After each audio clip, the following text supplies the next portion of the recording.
Hello বন্ধুরা, welcome back to my YouTube channel exclusive Chandrakant 7। তোমরা সবাই কেমন আছো? আশা করছি তোমরা সবাই খুব ভালো আছো, আর আমিও খুব ভালো আছি।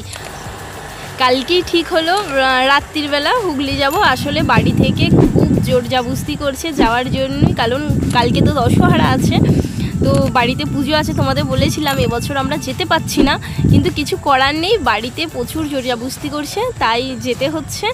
কালকে রাত্রে ঠিক হয়েছে যাওয়ার।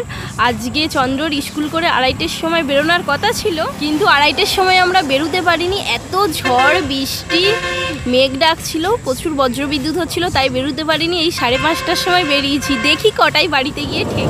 চলো তাহলে যাওয়া যাক।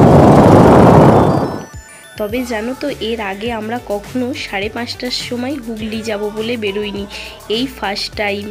দেখি কটায় গিয়ে বাড়ি পৌঁছাই। তবে বৃষ্টি হয়েছে, ঠান্ডা ঠান্ডা আছে। আজকে জার্নিটা পুরো অ্যাডভেঞ্চার হতে চলেছে। টিপ টিপ করে এক ফোঁটা বৃষ্টি পড়ছে, তার উপর বজ্রবিদ্যুৎ হচ্ছে। এত ভয় লাগছে জঙ্গলটা দিয়ে যেতে, না কি বলবো, ভীষণ ভয় লাগছে জঙ্গলটা দিয়ে যেতে। তার উপর পুরো অন্ধকার, রাস্তায় সেইভাবে লোকজনও নেই, ওই কারণে আরও ভয় লাগছে বেশি। আর তার উপর বজ্রবিদ্যুৎ হচ্ছে, ফোনটাও সেইভাবে আমি বার করতে পারছি না। দেখো রাস্তায় গাছ ভেঙে পড়েছে, অনেক গাছ ভেঙে গেছে। তারপর জানো তো, জঙ্গলে কয়েকটা জায়গাতে শিয়াল দেখলাম চলাফেরা করছে। আজকের জার্নিটা ভীষণ ভয়ঙ্কর, ভীষণ ভয় লাগছে। আরও বেশি ভয় লাগছে বজ্রবিদ্যুৎ হচ্ছে বলে।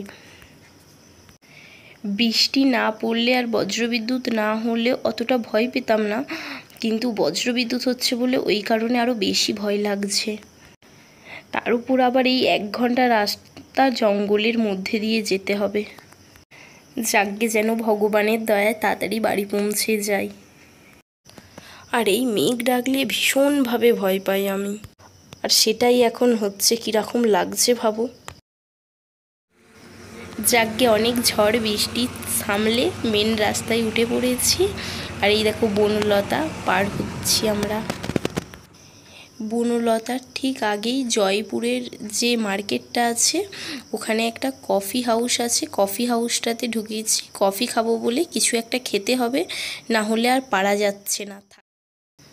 বাড়িতে অনেকক্ষণ আগে খেয়ে বেরিয়েছি, তারপর রাস্তায় যা হলো ভয়ঙ্কর ব্যাপার। এখন একটু রিল্যাক্সে কিছু একটা খাবো, তারপর আবার যাব। আর জানো তো, এই দিকটাতে দেখছি সেইভাবে বৃষ্টি হয়নি, আর ওই পাশটাতেই যা বৃষ্টি হয়েছে, আর ওই পাশটাতেই খুব বজ্রবিদ্যুৎ হচ্ছিল। এই পাশটাতে আর কিছু হয়নি। বিষ্ণুপুর অবধি বৃষ্টি হয়েছে, বিষ্ণুপুরের পর থেকেই জয়পুরের এই দিকটা আর বৃষ্টি হয়নি। আর এখন দুজনে দুটো কেকের প্যাকেট নিয়ে নিয়েছি, কেক খাচ্ছি, তারপর কফি খাবো। কফিটা আমার ঠিক পছন্দের নয়, তবুও কফিটা একটু খাবো এখন।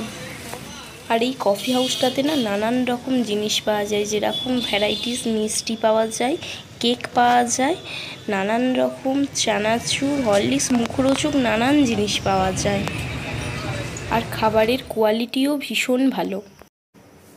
আমরা এই রাস্তা দিয়ে যাতায়াত করার সময় এই দোকানটাতে প্রায়ই আসি। আর এই দোকানটা থেকে আমরা যাওয়ার পথে অনেকবার মিষ্টিও কিনে নিয়ে গেছি। ভীষণ ভালো মিষ্টিগুলো, আর ফ্রেশ জিনিস পাওয়া যায়।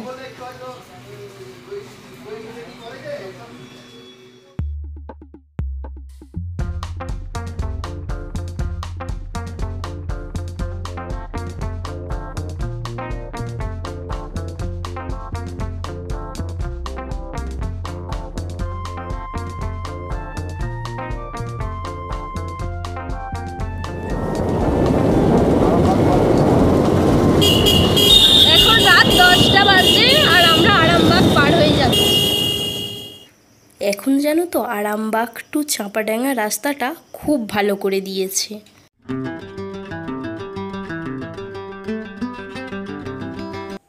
এখন 11:30 বাজে, এই সবে আমরা বাড়ি এলাম। এবার ফ্রেশ হব, খাওয়া দাওয়া করব। দেখো দেখো একজন বেরোচ্ছে। হ্যালো। এখন 11:15 বাজে, অব্যয় এখনও ঘুমায়নি।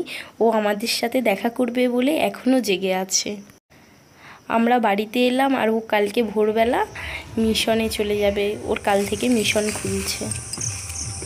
আর আজকে হচ্ছে নেক্সট ডে।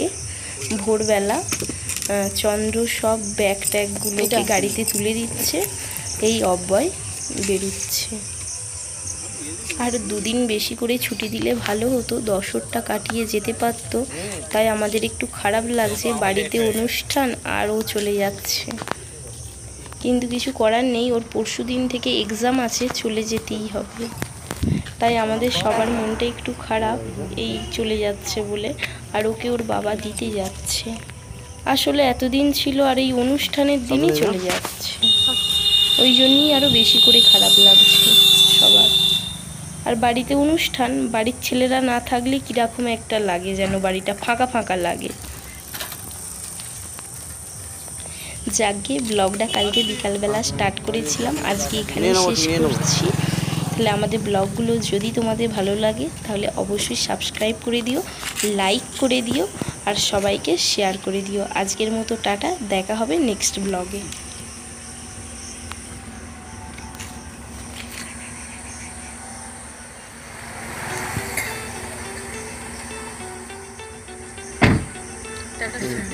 সাবধানে থাকবি, সাবধান থাকবে, খাবি, ভালো থাকবি, পড়বি।